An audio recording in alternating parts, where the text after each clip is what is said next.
Good evening and welcome to the Whiskey Wednesday edition. Joining as my co-host for today, the OG BFF, Amanda Diana Ray Hartle Fennell, the lady with infinite amount of names. And today we're going to be talking about craftsmanship and what that means with our special guest, Charles Collins. I'm your host, Dr. Dan Ford, and this is EchelonOrchid. Guess who's back?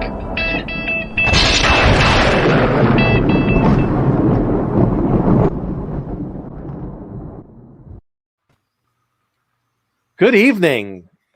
Charles, welcome. And of course, Amanda, I probably missed a couple of your nicknames in there. The one I wrote on here, A to the Fennell, but yeah. Yes. So Charles, one of the things you don't know about Amanda is, and actually I always get this number wrong. Is it 16 brothers and sisters? Shut it. I don't even know why I talk to you. Yeah, no, there's a lot. It's seven girls, 2 boys, but yeah. Oh, 7 girls, 2 boys. All right. And they all Charles have is unique going to relate nicknames. to that. He's going to be like that. Hopefully there's a family crest. That's what Charles is thinking right now. Oh, so, Charles, thank you so much for coming on.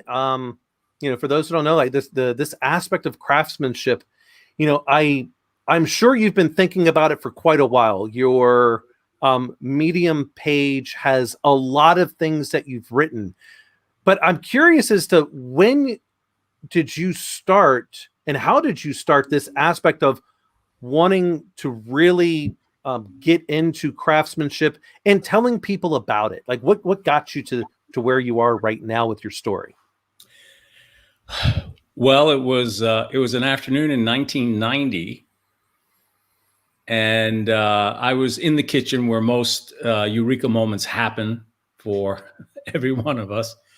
And a young 6-year-old child, my daughter, approached me and said, "Hey, Dad, what's the meaning of my life? What's the purpose of my life?" And, at the moment I thought, well, honey, it's about being good, about being happy. She said, "No, Dad, really, what is the purpose of my life?" And that was one of those moments. It wasn't a eureka. It was kind of like a deflating moment because for me, I realized she was asking a serious question. She wasn't kidding around. I'm not sure where she got it or if she completely understood it, but it was at that moment that a change took place. And I started to think, this is a young person who is starting to ask real questions, and I can either give her real answers or I can take the collage of things that many of us do just due to lack of time and circumstance, something you picked up from mom or dad, something you got at a cocktail party, something you took out of a book that you read. But for me, it very quickly felt that I wasn't prepared for that question. And I really felt that I wasn't giving her the authentic answers that I really wanted to give her. So like most things in life, some kind of a moment happens to you that sparks a direction or opens a door that you didn't even know was there. And that was the moment. And that's when it started in 1990. Wow. It's funny how our children can really cut deep into what we need to hear as a parent sometimes without even knowing it. What's the Judeo-Christian saying, out of the mouth of babes? And boy, I got it. Straight out of the mouth of my babe. Yeah. So from there, what was your next step? So she's asked you this important question. You didn't know how to answer it. What was next? So the next step was the realization that what she was asking for, what I needed, was a curriculum. That she needed to learn things that would actually build skills in her life such that she could apply those skills when I wasn't present, which I'm not always going to be, and that she could basically make it in the wild. Old put the child out, vision quest, and have them come back alive. And so it started a process of investigation. And the process of investigation was to try to figure out what are the primary skills that this young child is going to need once she starts taking over her own life somewhere around age 14 or so, and starts, establishing they her think 14. They think 14, but establishing her sovereignty. So it began with the thinking about a curriculum. What is it that she needs to learn? She's going to get certain things from the institutions that, we bring into the house, the schools. She's going to get certain things anecdotally from her parents, from friends, family in the world, television, wherever it's coming from. So that put me on a quest that took 2 years. And eventually it created a structure, not actually all of the topics in the curriculum, but the architecture for the curriculum. And that was codified in something called the 5 elements. These are the 5 master things that throughout your life will be the things that you will learn progressively. And there are subtopics within there, so to speak. And what I used as a model was the structure of our trades, occupations, and professions as practiced, taught, learned for thousands of years, for all of human history. So that was the first step, the curriculum, the 5 elements. Can I ask a few questions though, Dan? Because there's this doesn't just happen naturally. So let's just start from the beginning. What were you doing as an occupation at the time that this experience occurred in 1990?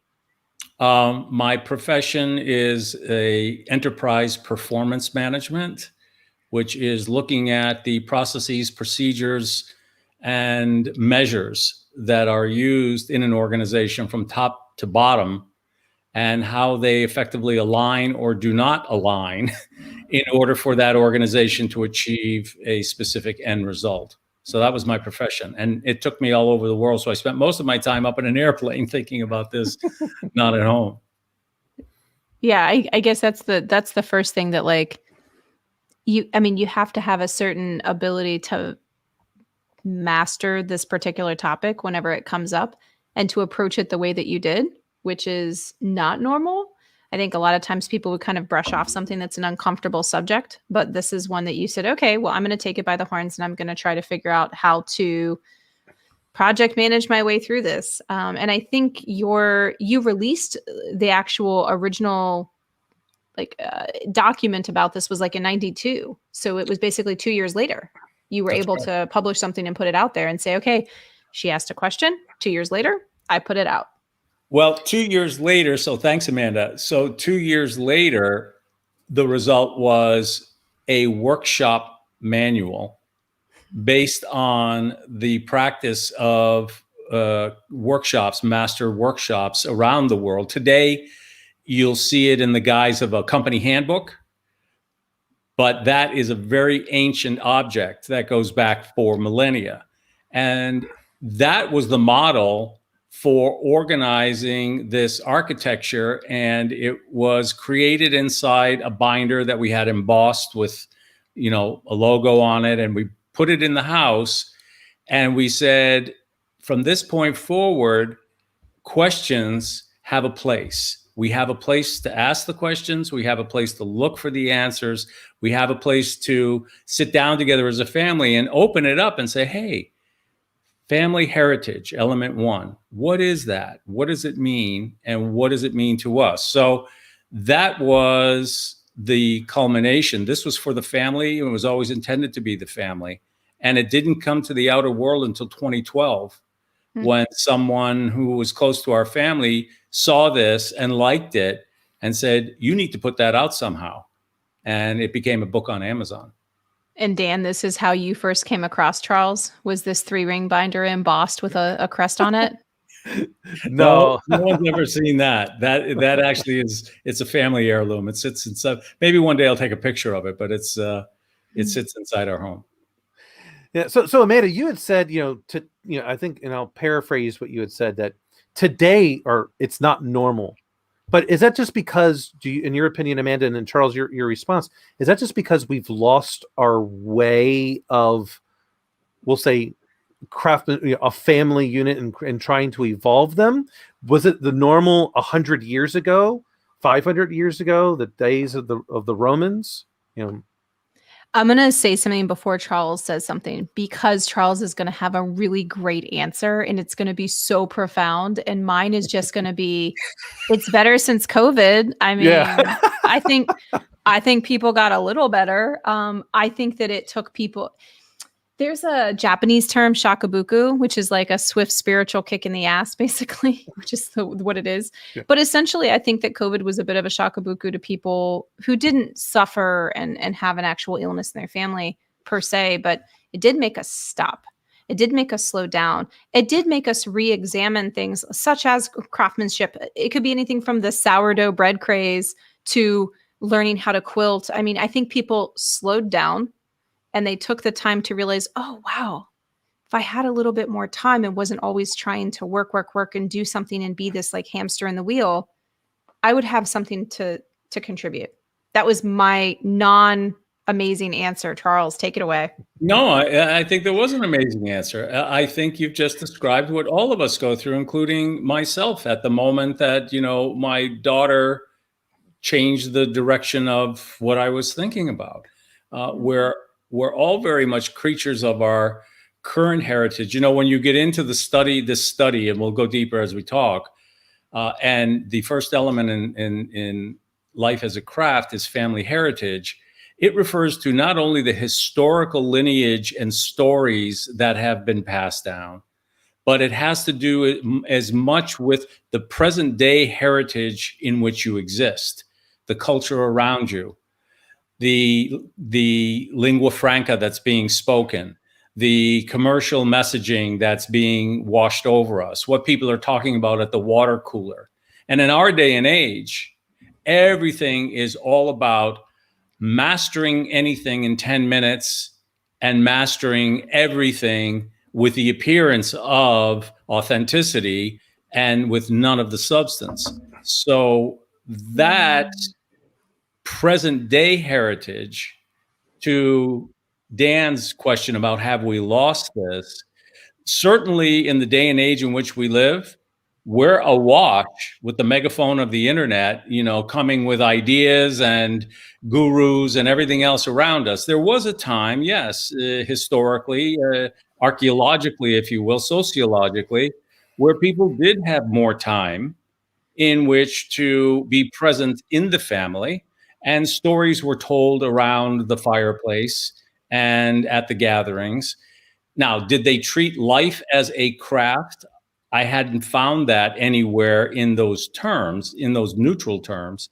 But yes, there have been times and places, but it was not all rosy either. They were suffering from poverty, and there were a lot of other things that were not going well in the old days either. So, I think the answer to the question, most specifically, is that our trades, crafts, and professions, from what I've been able to observe and investigate, is one universal human area in which the planet has spent an incredible amount of time and done a great deal of progress in defining our trades, crafts, and professions, containing the body of knowledge around them, teaching the processes, and then measuring the excellence, the continued growth and skill in the craftsperson or craftswoman. And I mean anything, law, medicine, data privacy, you name it.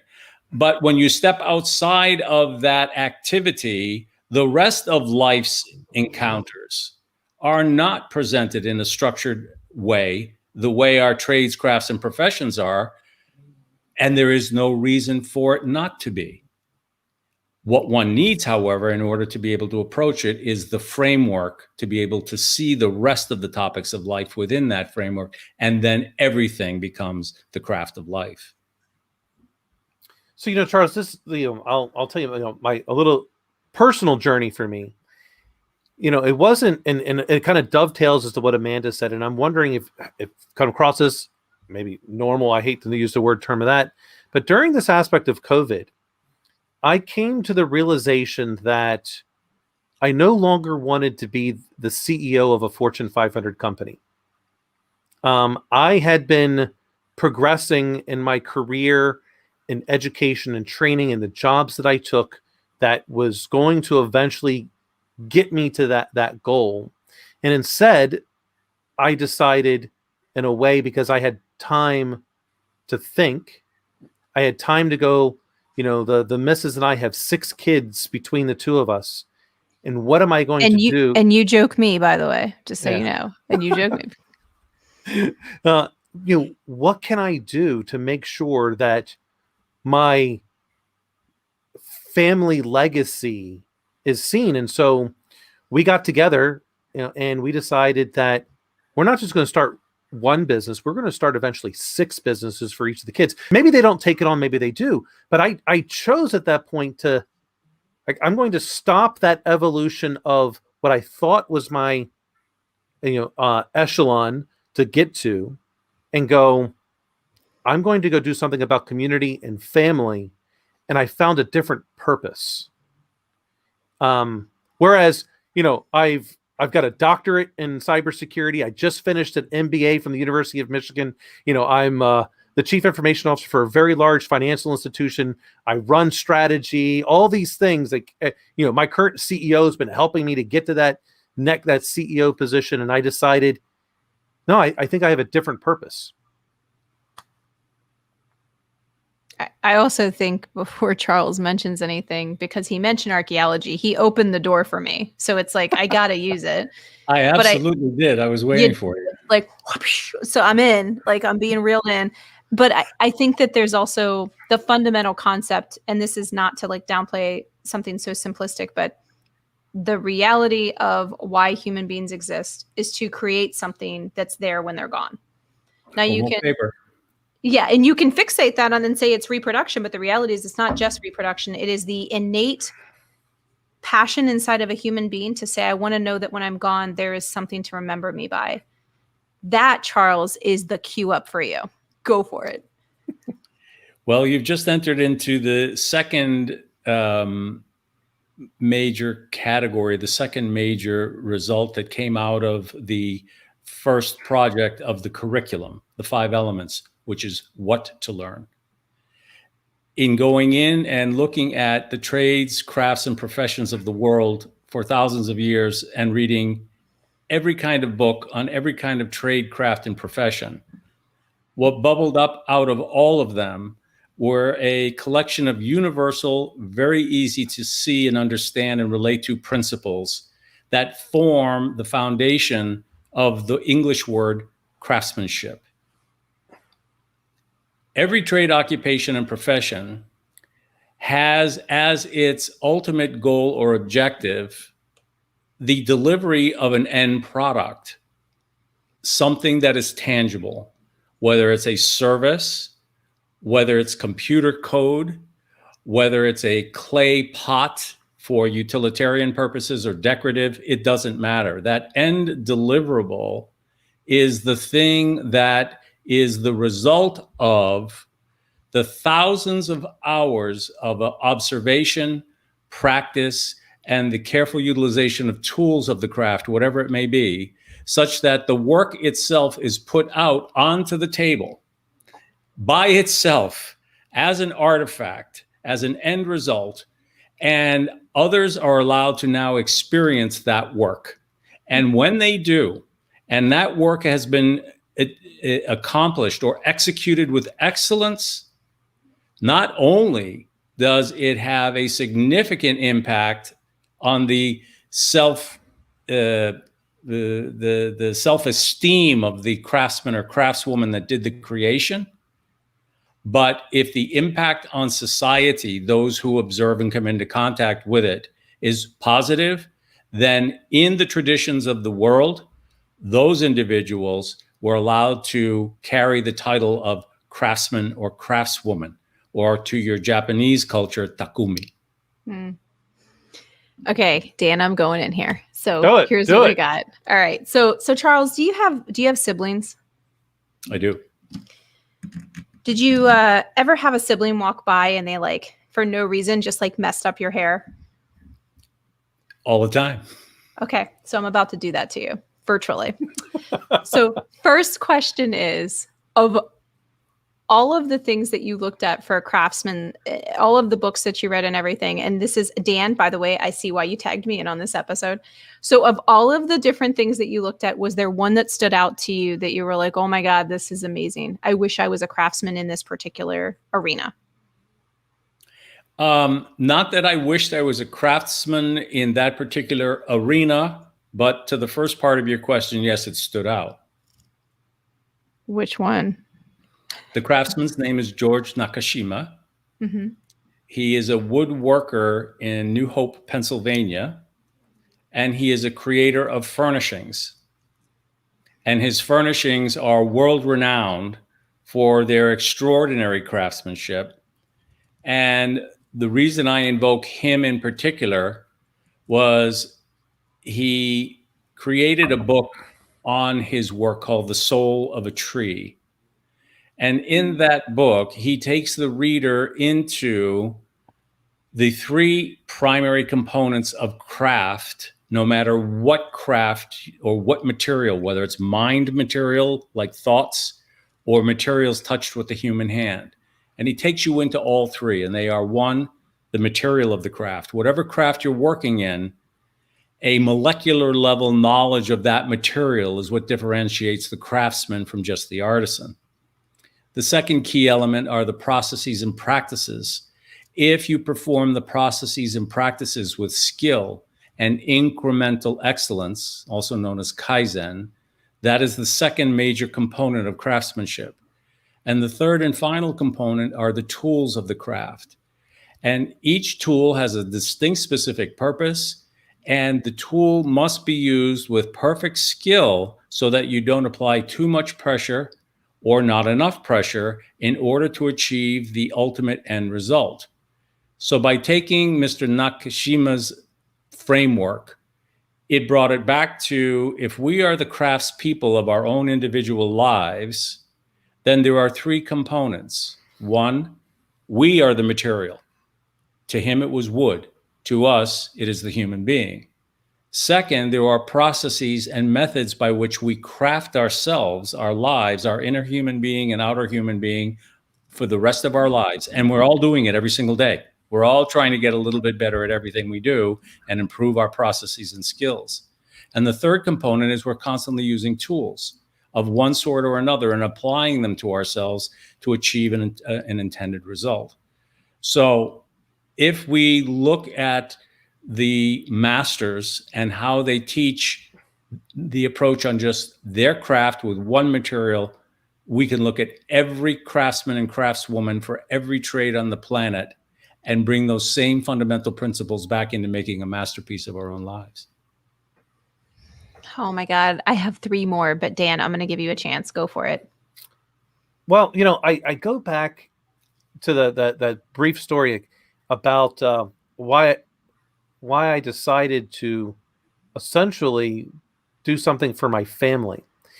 And I will say part of that, when I look at that, when I look back, I go, well, of course this makes sense as to why I'm doing this. Right. But it didn't at the moment. And the credit union I'm at, I absolutely love it. My CEO is amazing. He would probably hate the fact of knowing that he's the reason why I made some of these decisions. But I told him, look, I won't work for another person. When he leaves his credit union, I'm done doing my own thing. Thankfully, through my family, all these other things can be done. But, it's interesting when I look now retrospectively, because I've been taking this other class through someone else that I met through the Matchmakers podcast site where you and I came in contact. Her name is Lisha Davidovitz, and it's about this thing called positive intelligence. And there's this aspect of they call them saboteurs, and how do you do that with sage? But your saboteurs are your biggest strength. And one of my biggest strength, and Amanda, probably no shock to you, is hyperachievement. And that hyperachievement, while strength, is also your biggest weakness, because you're getting your fulfillment by always needing to do the next achievement and never actually being satisfied with the product you have put forth. And that's how I came to that realization, which is I was just never satisfied. Now I think it's I've a hunger cycle. That's a hunger cycle, right? Like, I think this is like Dante's Inferno, one of his circles, but it's like you constantly try. It's like, what is that one? The rhyme of the Ancient Mariner: water, water everywhere, and not a drop to drink. You're satiating your hunger with something that's not actually satiating the hunger. And so you're trying to do it with achievement, but it's not what actually feeds you.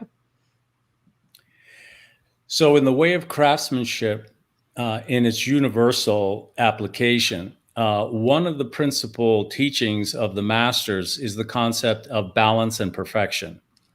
And what they would attempt to do with the apprentice is to have them create works in whatever medium it happened to be. And as they created those works, first and foremost, try to take the work to its ultimate extreme just before the material broke, the stress level on the material before it broke. And once that work was done, they would then admonish them to go and try to better that work and do it with better skill and greater perfection.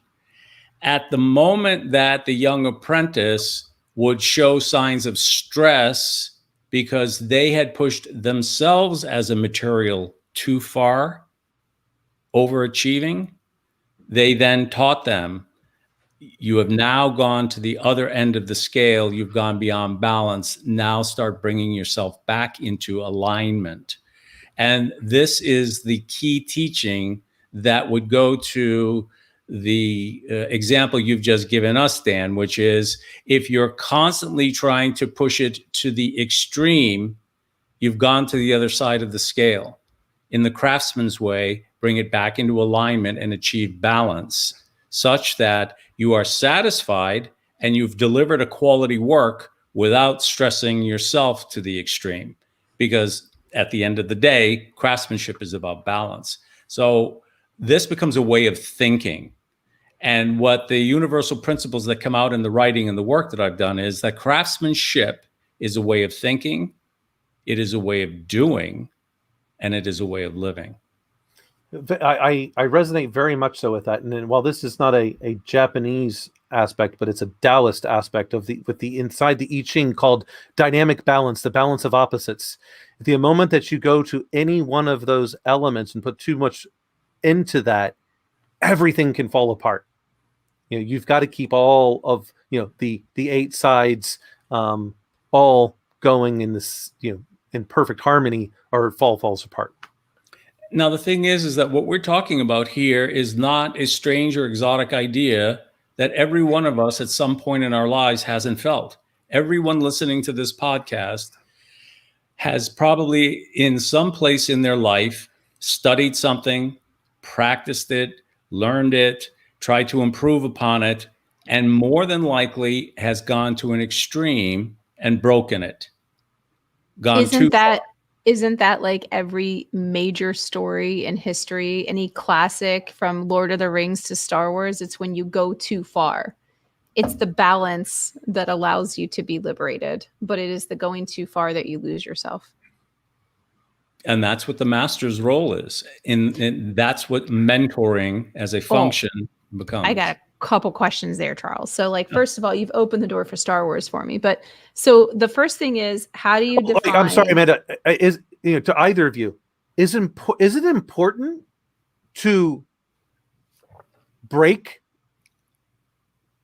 to go too far? Is that an important part of the cycle that you had to do that?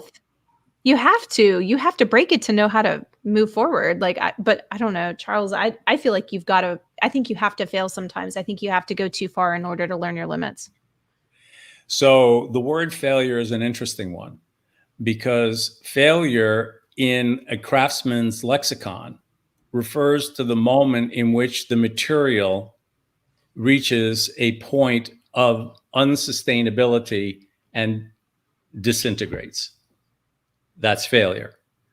So failure in any material or any function or any process is the moment in which it has reached its breaking point and it falls. Now, if we take failure into our life as a measure of the tensile strength of where you are at the moment, then the important thing to learn is, what is that level of tensile strength?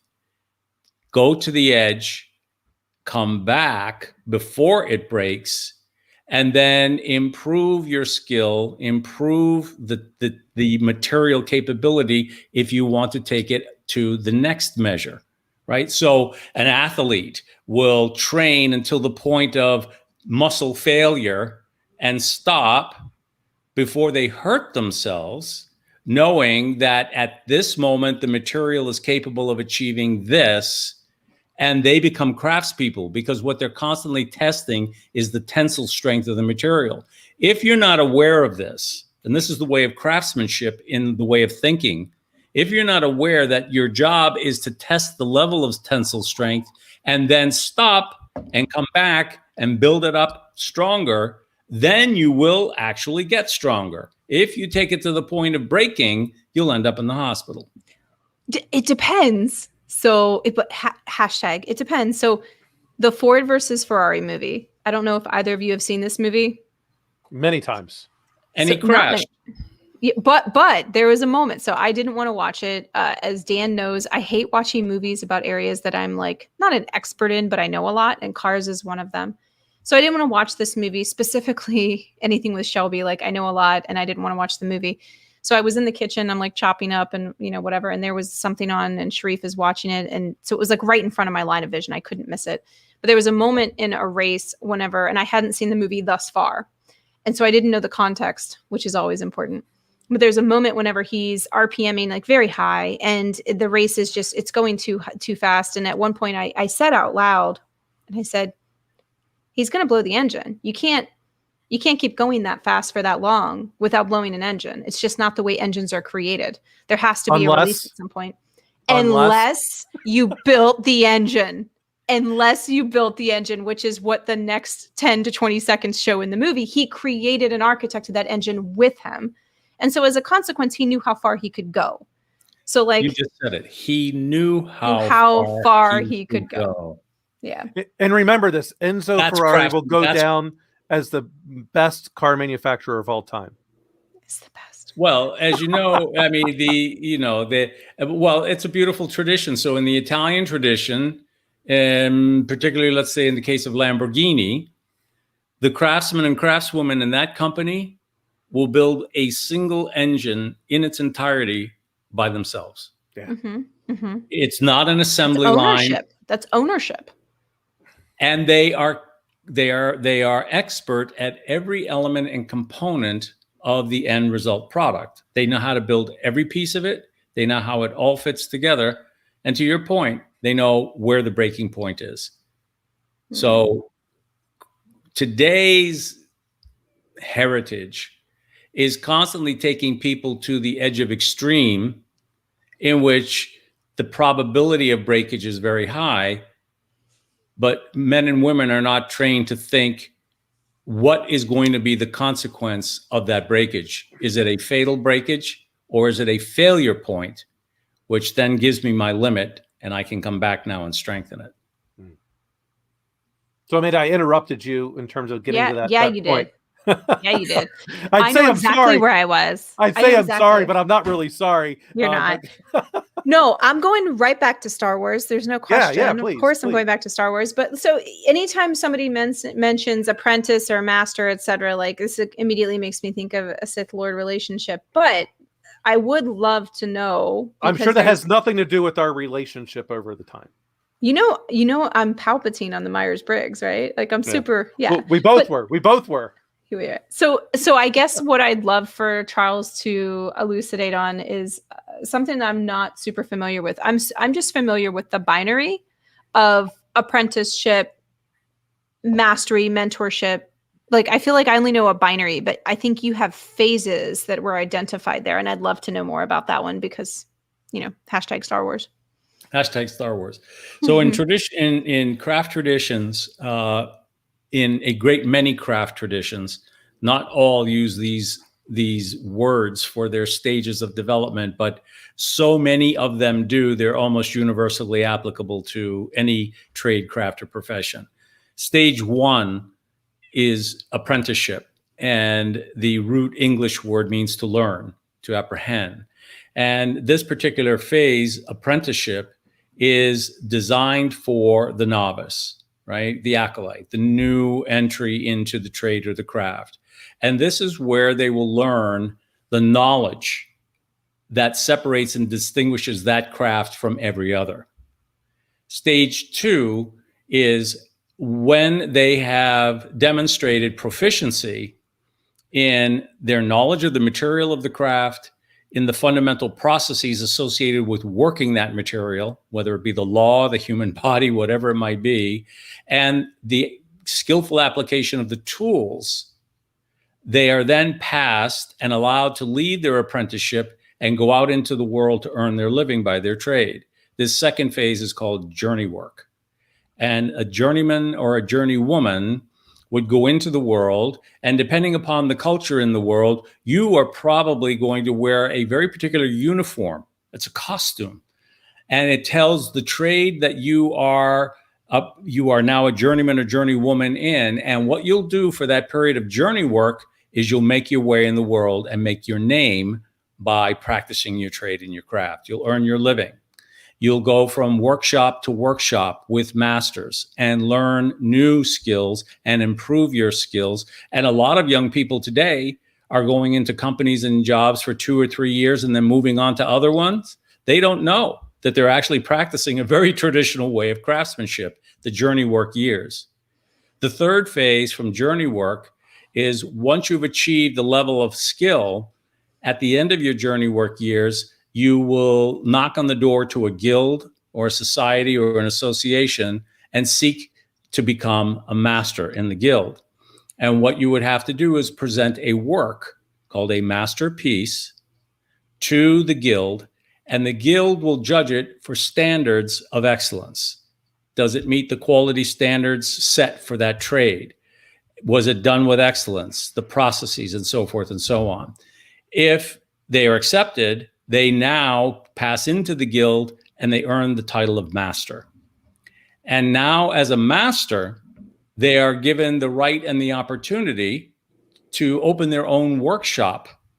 So before this, you could not open the workshop. You had to prove that you were a master of the trade. And then if you sought to open the workshop in many trades and professions around the world, you then had to go for another several years of training to learn how to operate a workshop. Because what they did not want happening in the towns and the villages were to have workshops open, to have journeymen and journeywomen and apprentices going to the workshop. And because of the failure of the master craftsman running the workshop, everyone was out of work. And this constant boom and bust. So that's why the guilds made sure that masters had to go through that final training. And then the final fourth phase is the phase of mentorship. And mentorship for many people invokes a teaching of a direct one-to-one relationship. And that's usually done throughout one's life. But mentorship is also a phase in life, which is the 65 to 85 phase. And that mentorship phase has very distinctive goals and objectives to be accomplished before you put your lamp on a hill and you pass on to the stars. I have a series of questions, Dan. You better jump in fast. No, go right ahead. I put up a little bit earlier just to get you back on. I saw aspects. I'm ready to sit. I'm ready to sit into this. Get the Sith out of here. Yeah. So I'm intrigued because as Dan is aware, I am a Japanese style Buddhist. And so mentor and disciple is a very strong binary concept within this. So I'm intrigued by the concept of the phases of this that lead to mentorship.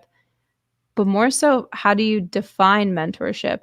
You have some pretty clear boundaries around it. So I'm intrigued by, like, if you had to define mentorship in one sentence, what would you say?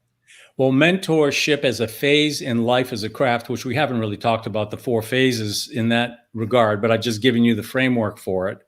Mentorship is a phase, but mentorship is also a practice. So in life as a craft, as I've written about it and presented it, distinguishes between those two things. So which of the two would you like me to describe? I Yes. think I know nothing about the craft, so let's go for the craft. Okay. So in life as a craft, taking from our traditional framework of historical crafts and trades, those 4 phases are directly applicable to the entire lifespan of a human being of approximately 80 years. And they go this way. At roughly around age 14, one enters into their apprenticeship. They cross over from childhood into the world of the adults. And for the next 12 years or so, until roughly age 24, 25, they're in the apprenticeship phase of life, learning, becoming a trade person, a craftswoman, whatever the case may be. At roughly 25 years old, one leaves the learning and goes out into the world and begins to practice as a journeyman or a journeywoman. And the journey work phase is approximately 20 years, from 25 to 45. At the age 45, the journeyman or journeywoman of life as a craft crosses into the masterworks phase. And from age 45 to 65, you are creating masterpieces. You're creating your master's journal, getting back to your earlier point about journals, Dan. And the masterworks phase is quite extraordinary. But that brings us to the final 4th phase of life as a craft, age 65 to 85 and beyond, which is the mentorship phase of life as a craft. Now, mentoring as a practice can be done by individuals to others all of our lives, where we have the skills and the wherewithal and desire to be able to help someone along. But the mentorship phase in life as a craft is defined as a very particular time in which, now for the last 20 years of your life, rather than retiring and fading into the sunset, the work set before you now is to go back into your master's journal, which is an artifact created from your masterworks phase, and to bring out those artifacts, those trainings, those teachings that are going to be packaged and left behind as a legacy to the next generation. And it becomes part of your family heritage, but it also becomes a gift to the world. I know you're going to bring back, because the family concept is very intriguing to you, Dan. But one last question, and then I'll hand it over. Charles, when you look back at your life thus far, who would you say stands out as someone who was a mentor to you? Well, certainly both of my parents are the first ones immediately that come to mind. They absolutely were mentors. I will then say that where I am now today, my mentors, most of them have no names. They are craftsmen and craftswomen whose works I have observed and studied, and their work speaks for itself. And those invisible craftsmen and craftswomen have been my mentors. Okay, so I lied. So one more question then, and then I'll turn it back over to Dan.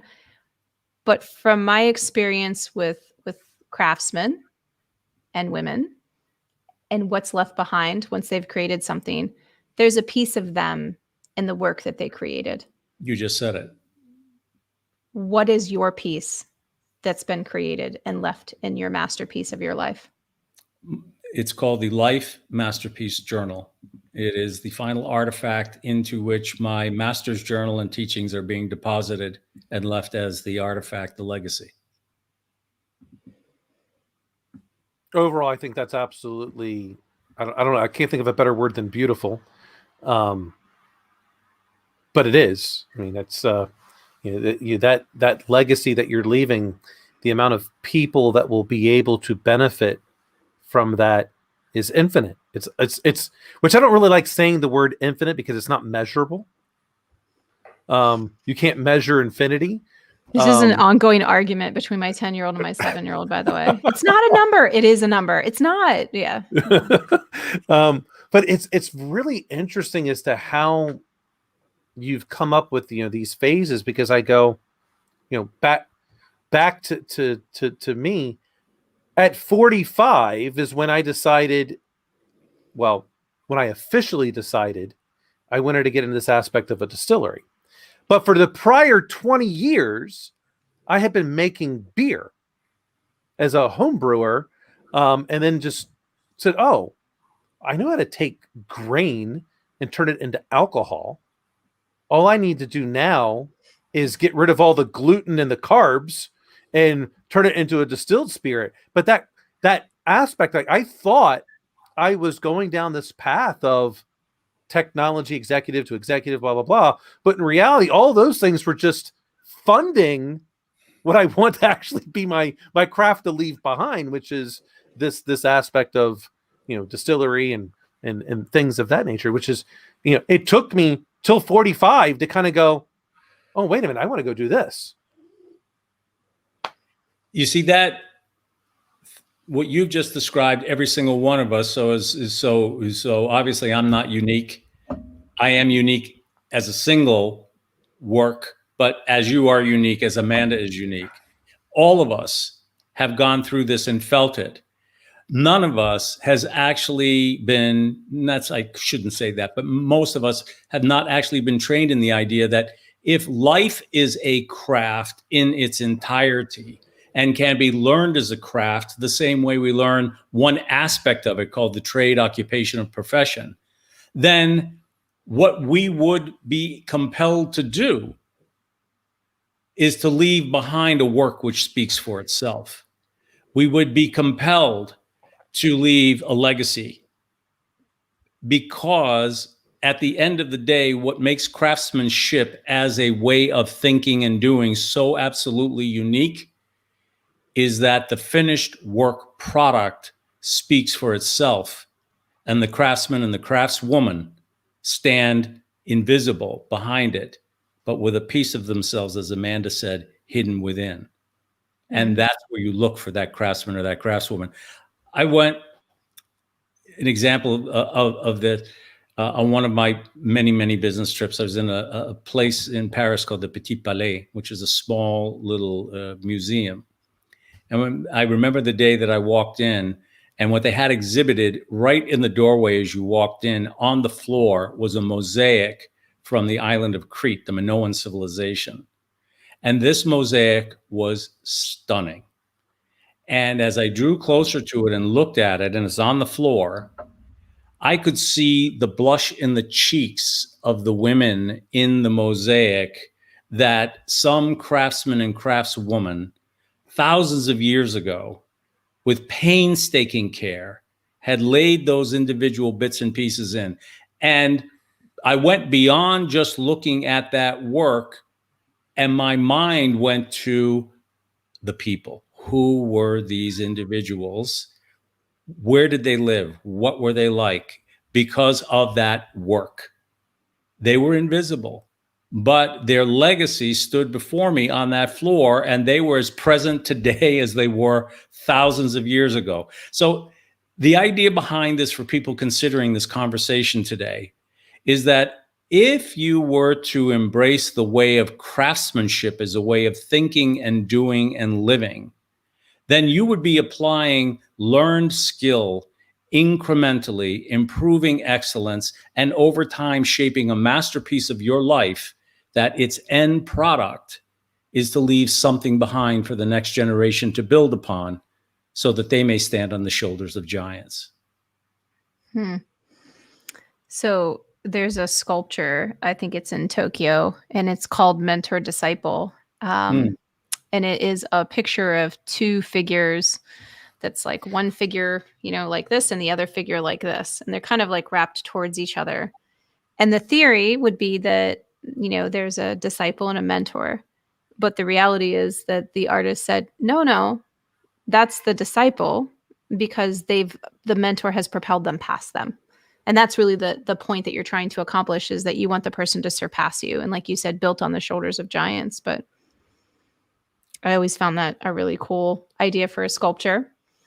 It's a beautiful idea for sculpture, I think. I mean, and it goes back, I'm listening to my great grandmother say, all we wanted to do was make it a little better for you, for your generation. I feel like that's an innate thing, right? We all look at our kids and we're like, we just want to make it easier. Well, I don't. I want to make it harder. They better have a hard life. Dan, legacy. When you look back and you say, I've created something, what are you going to look back and say you've created or contributed to?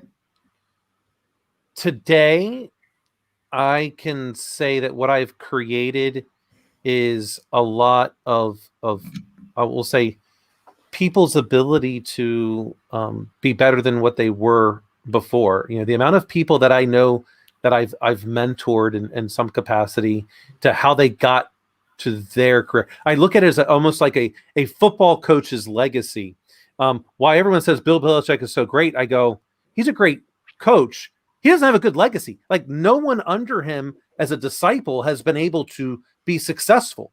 But if you take a look at many other coaches and their legacy, that not only were they good, they taught other coaches how to be really good and also achieve those things. And I feel like what I've left behind today is a lot of people that whenever I leave this world, they'll be able to say, wow, you know what? I really learned a lot from Dan. He was always there. I could ask him anything and I got the honest truth from what I needed to hear. And that's what it is today. Now, I'm hoping through many of the businesses that I'm creating to leave behind a workmanship and ethics for my kids on how to evolve a product, from whether it be distilled spirits or just on how to become a better person, to make other people better around you and have a purpose. That purpose to me, I've spent a lot of time recently going, is the meaning of life to be happy, or is it to have purpose? And I think if you search for happiness, you will never get it. But if you search for purpose and you find purpose, the result can at least be many temporary moments of happiness. And so I'm hoping that my legacy for my family is that they will learn and have the tools to be able to find their purpose, and teach those after them that same thing. It's the way of craftsmanship. I hope. It's funny because I say, hey, even with the spirits, I tell the missus, I'm like, hey, I'm perfectly fine being an overnight success 20 years from now. Well, and this is the other, that's, that 20 years, so therein lies something that it will cause people to, again, thinking, if they're listening to this conversation and hearing this man, Charles Collins, talking to them about 4 phases of life, there is no reason why you have to do something fast. There is no reason why you have to give the appearance of quality and authenticity without the substance thereof. There is no reason other than someone has told you that is a reason. Rather, there is plenty of reason to have a lifetime of 80-something years before you and know that what lays before you in roughly 20-year increments are 4 distinct phases of development that await you, in which there are things to be done that are unique and inspiring in each of those phases, such that by the time you reach the end of that 4th phase and you're no longer there and they come to your workbench, they'll see you were still working on projects as you lifted off to the great beyond. It's very profound. It's a purpose. Absolutely. It gives your entire life meaning from the moment you're born until the moment you're reborn for some. I could say that at a minimum, my dissertation as to what wound up being in part bestowing upon a, doctoral degree is there to always be a part of seminal knowledge and that part of it. But I kind of go, to me, that was minuscule compared to what I'm looking to try to achieve. As a matter of fact, I would go, even as part of what my dissertation was on, that bores me and I don't even want to deal with it. I'm like, that's like not a big deal. To me, it's a big deal. And I get this, I think, from my father, and I've talked about this before on some of my shows. My dad used to always say, growing up when I was playing baseball, your only as good as the next game we play. Doesn't matter if we won or lost today. You're only as good as what happens tomorrow. And that always has to keep happening. And I think in many ways, and hearing what you're saying and reading some of your works, that is the part of what craftsmanship in my own personal life that has been there, because you have to have those iterative improvements of expertise in order to get to that craftsmanship. And if I didn't have that, and I didn't realize it until I was well into my 30s at that point, and wow, my motto is be better tomorrow than you were yesterday. And if you can keep saying that, you're on the right path. Now I feel like I did go to that hyper aspect, and that kind of ruined a lot of my personal life for quite a while in some ways. But I was able to come back. But without that piece, I don't think I would have at least a good understanding of your aspect of what craftsmanship really means. And I think it's important for people to consider all of your words, even though I really resonate with them. Maybe some people will want to improve upon it, and great. Then they're doing exactly what you wanted, which is standing on your shoulders and making it better.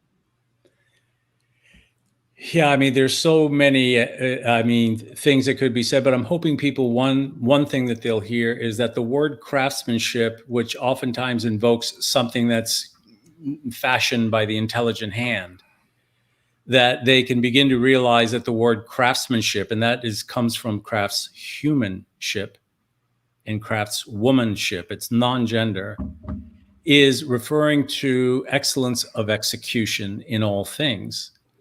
So excellence requires that continuing small refinements, right? Which is what you've just talked about.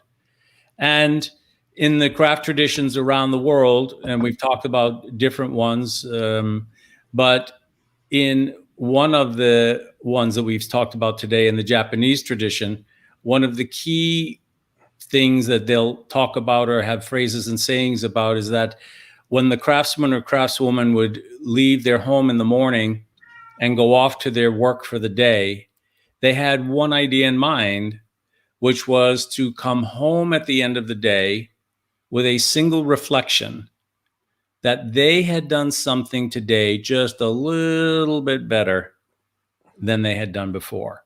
They had made a small incremental improvement, also known as Kaizen, which is nothing else but taking the traditional craft thoughts and philosophies and bringing it up to modern day,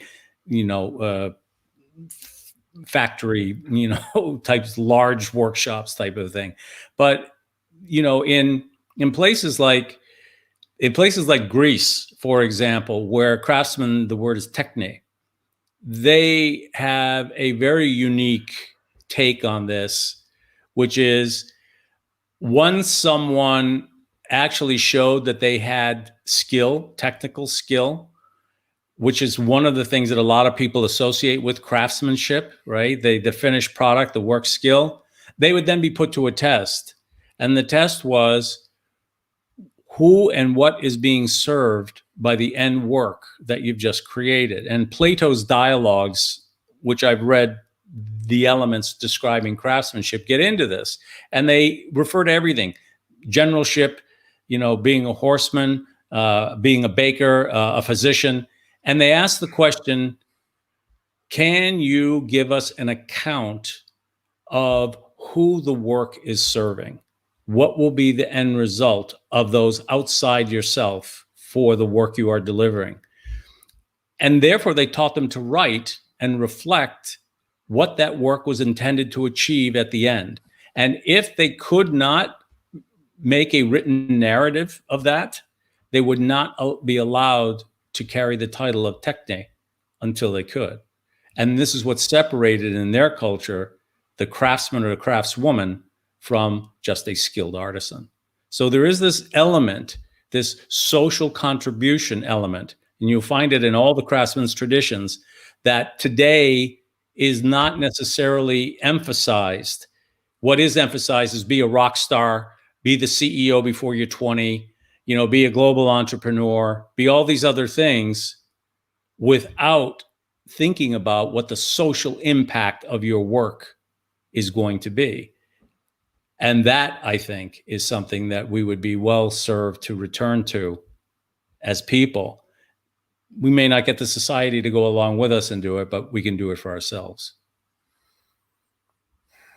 You know, as you were saying that, there was somewhat of an inside joke that Amanda brought me into, and I started thinking I could be a barista, a producer, a rapper. There's this thing from this a video, licensed chiropractor. a licensed chiropractor. There's this video of oh shoot, I just forgot his name. Idris Elba. Idris Elba, and he's doing all these things. And I think, yeah, as you were talking about that, one of the things that really kind of I was starting to think, and you answered, which is what happens if the person just chooses, for one reason or another, not to become the master. And you answered it like, well, they're just a skilled artisan. And yeah. But I kind of think, how, I mean, it gets into my hyperachievement aspect. Like, how sad is that I just like, I'm fine with just stopping kind of halfway through the journey. Like, okay, I just want to get off the bus and I'm good. I'm done. Because you got what you were looking for from it, but. And so I'm really glad that you brought that one up, because I'm hoping that people aren't thinking that I'm presenting the traditional way of craftsmanship as being a master in every and all thing. It's not true. In fact, it never was the case. Mastery was to be achieved in one area or another. And the one area where most of humankind has focused its attention on is that area which produces revenue and financial, economic benefit for the family. And to achieve or to pursue mastery in that area was the main focus. However, in the craft of life, achieving levels of capability in multiple areas is equally appropriate, where only certain areas you will go on to achieve the level of mastery. And this is critical, because that fundamentally has to do with balance. Not any and every craftsperson in any workshop is a master of all the trades in that workshop. They're not. They're a master in their particular trade when they arrive there. They are a skilled artisan to that level in many other areas. And that's to be understood, because otherwise they'd be out of balance. They would never achieve mastery in all things. And it's not required. It's not necessary. So the beauty of realizing from the beginning, choose those areas which mastery is required, and achieve skillful excellence in all of the other areas. And the way that you do that is by invoking your peers and your mentors to bring you to that necessary level, and be happy there. And so when you look at life as a craft, by doing that in balance at the very end of your life, that's when you've made your masterpiece. Because a masterpiece takes 10 times 10,000 hours in a life to produce. Well, we'll do it in one trade in 10,000 hours. Your life is much longer than that. So don't try to make a masterpiece of your life when you're in your 40s. It's interesting when you say it that way, because I go back to your, and maybe I'm wrong, and Amanda or you can definitely correct me. I'll go back to your example of the Lamborghini engine. They had to build it themselves and be an expert on that. But they weren't an expert on the balance of the vehicle, the brakes, the exhaust, the transmission, all of those other components of the vehicle. They were only the expert on the engine. There were other masters in that workshop. Yeah. Right. So, one can eventually, think about. But they had to have knowledge of the other areas. Absolute knowledge. And in fact, there were probably journeymen and journeywomen in those other areas, skilled artisans. Right. But to be a master, to be a takumi, takes 30,000 hours in the Japanese traditional training. Right. 30,000 hours in one area. That's a Bruce Lee one right there. So I'm always looking for an opportunity for a Bruce Lee quote. And that one is, fear not the man, in this case person. So fear not the person who's learned and trained is at 10,000 kicks, but the one who's learned to do one kick 10,000 times. Yeah. There it is. That's master of a trade versus a jack of all trades and master of none. But I think that there's an energy that occurs, Dan, and speaking to somebody who's also like hyperactive in these and so many different things and trying to learn ferociously anything I can. I think there is something that happens, what Charles was referring to at that stage when you refer to like the 45 and up, until 65. It's like you start to seek out and you realize like, oh, everything I thought was success, everything I thought I was striving for is not what I thought it was. I've gotten pretty far potentially. And it hasn't given me that quench that thirst, Dan, like you were talking about before in terms of satiating that hunger. It hasn't done it. And then you realize it doesn't get satiated from the master of none. It gets satiated by one specific thing that you get to focus on.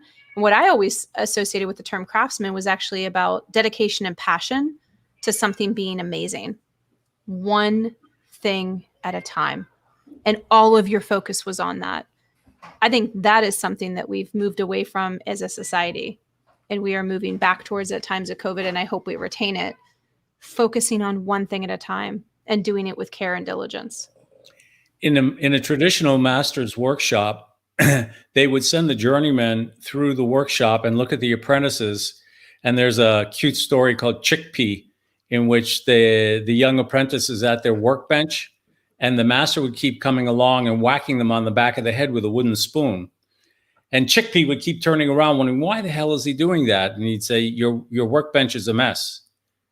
And so he would kind of shrug it off and not really know what it meant. And he'd move things around on his workbench until this kept going on and on and on. And finally, he started taking things off of his workbench. And when he came down to having a single object on his workbench that he was working on at the time, the master stopped hitting him. And he realized that singularity of focus, have one thing on your workbench at a time and go deep. Do deep work, understand it, work with it. And if you must work on more than one thing at a time, have more than one workbench. That's a thing we do in security, by the way, Dan. So like you have to have a time for deep functioning work. And if you can't, then you'll never truly reach what you're trying to get to. You have to have time set aside where you're going to be uninterrupted and you can actually really deep dive on something. Otherwise, your brain doesn't really activate to where you need to get. You'll never really reach your potential. You'll always just be glossing over the top of things and skimming the water. And that they also describe as flow in craftsmanship. When you get to that point where you're so into the work that your mind and body are synchronized and you're moving in a synchronized manner, sometimes we call it being in the zone. But when you are in that moment, this is when craftsmanship goes from science to art. That's funny because I'll take that back to distilling. It's more art than science. It requires science to get there, but if you don't have the artistry of that particular spirit you're making, it's going to turn out to be not something that's remarkable. See, we all knew what craftsmanship was all along. We've all been talking about it. Every one of us is experiencing and working with it in our lives in so many different ways. So life as a craft simply says, why not be the craftsperson of everything you do? And in so doing, you are incrementally making a masterpiece of your life. Maybe you don't even know it, but you are. Yeah, absolutely.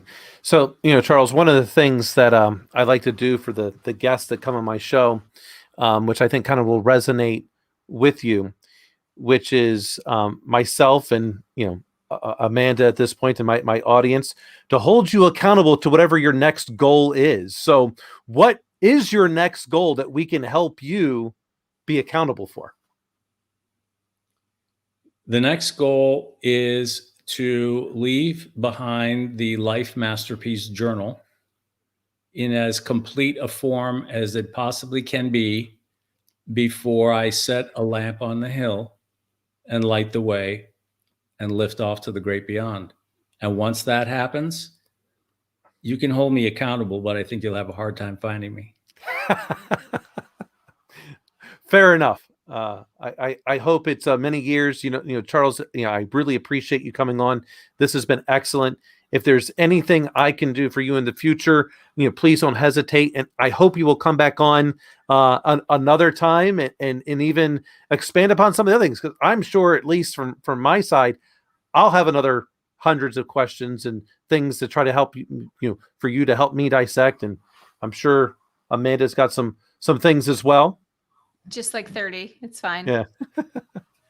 I'd be happy to. I mean, these first conversations usually are kind of the big picture stuff. We move from one side of the scale to the other and look at all of the different elements. And it's sometimes a bit overwhelming for the audience, but I'm looking forward to working with podcast hosts in particular who will draw out the individual areas in the 5 elements or the 4 phases, or deep diving on the way of craftsmanship as individual subjects, so that people can consider the work. And if they're so interested, they can go to the journal and start practicing. Well, They absolutely should.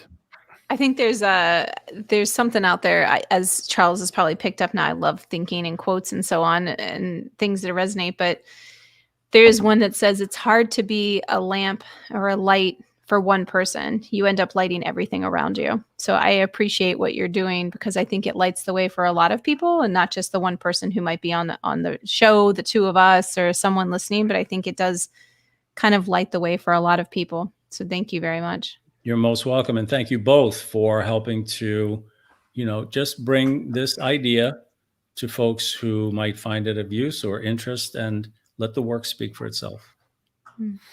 Yeah. And, I will tell you that what I have decided I'm looking at doing next, in taking your principles and going, all right, how did I come to this realization of, going into this distillery aspect of all of the other things of me either being, getting to a skilled artisan, or even possibly in some cases mastery, but that led me to this thing, because in my mind, I have not made that connection as to how did I come to this true realization. And I'm trying to figure out those dots, but I can say that I want to go back in time and start trying to figure out, almost reverse engineer, how did I get to where I made this decision? Because I honestly don't know. Listen to episode The Apprentice. Listen to the apprenticeship episode, phase 1, and Life is a Craft. And listen to the method by which the apprentice would reverse engineer something when a master or a journeyman was not present to teach them. That technique, which is taught in traditional craftsmanship, might be a useful tool. I absolutely will. Okay. So, Charles, thank you so very much for coming on. Amanda, Diana, Ray, Hartle, Fennell, aka Buddy, thank you as well. I forgot Buddy in the intro. Thank you so both very much for being on. Thank you for everyone for tuning in, and we'll see you next time. Thank you, sir.